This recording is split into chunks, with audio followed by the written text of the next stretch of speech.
Halo, nama saya Berliana Nabila. Saya di sini akan menjelaskan tentang pasal 18 Undang-Undang Dasar 1945.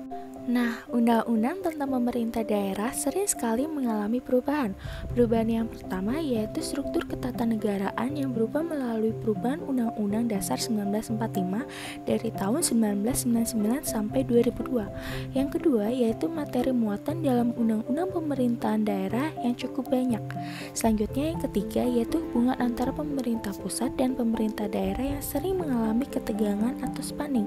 Dan yang terakhir yaitu banyak pihak yang mengajukan judicial review ke Mahkamah Konstitusi sehingga beberapa materi yang ada dalam Undang-Undang Pemerintah Daerah pun banyak yang berubah.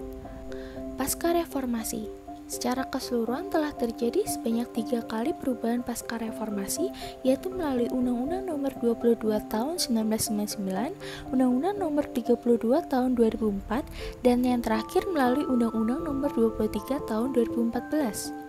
Sejarah pembahasan pasal 18 Undang-Undang Dasar 1945 yang menjadi sumber penyelenggaraan otonomi yang dipahami sebagai proses untuk penormaan yang gagasan-gagasan mendorong pemakaian otonomi sebagai bentuk dan cara penyelenggaraan pemerintah daerah.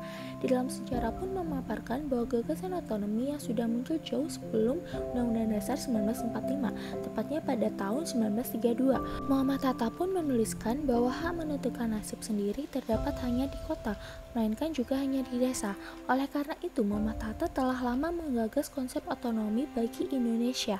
Nah, berikut adalah pasal 18 sebelum diamandemen.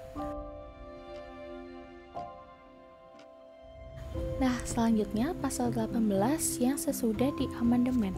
Di dalam pasal 18 Undang-Undang Dasar yang sudah diamandemen terdapat 7 ayat. Berikut isi dari 7 ayat tersebut.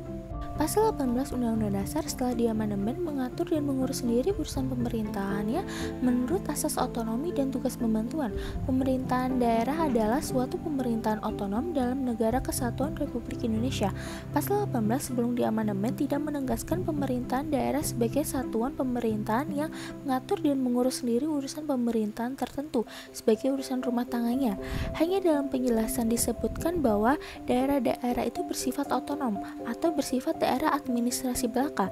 Sebagai implementasinya diadakan satuan pemerintahan dekonsentrasi di daerah dan fungsi-fungsi dekonsentrasi dalam pemerintahan daerah. Selanjutnya, keinginan untuk melaksanakan otonomi seluas-luasnya ini telah muncul pada saat BPUPKI menyusun rancangan Undang-Undang Dasar. Hal ini nampak diantaranya dari pidato Ratu Langi, yaitu supaya daerah pemerintahan di beberapa pulau-pulau besar diberi hak seluas-luasnya untuk mengurus keperluannya sendiri, tentu dengan memakai pikiran persetujuan bahwa daerah-daerah itu adalah daerah daripada Indonesia. Keinginan ini kemudian dituangkan dalam UUD S 1950. Pasal 131 ayat 2, meskipun secara historis negara Kesatuan Republik Indonesia sudah mengendaki pelaksanaan otonomi seluas-luasnya, akan tetapi hal ini tidak dimuat dalam UUD 1945, sehingga sistem pemerintahan yang sentralistik muncul. Selanjutnya, pasal 18A ayat 1 yang sudah diamandemen, bentuk dan isi otonomi daerah ditentukan oleh berbagai keadaan khusus dan keragaman setiap daerah. Selanjutnya, pasal 18A ayat 2, dengan adanya prinsip tersebut, pengaturan semua hal-hal yang ada pada pemerintah daerah akan dibagi sesuai dengan kebutuhan daerah.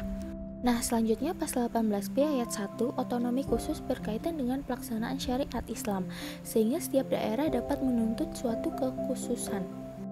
Nah, yang terakhir pasal 18B ayat 2 mengandung pengakuan dan penghormatan terhadap kesatuan masyarakat hukum adat sesuai dengan perannya sebagai subsistem NKRI yang maju dan modern. Sekian dan terima kasih, keep on watching.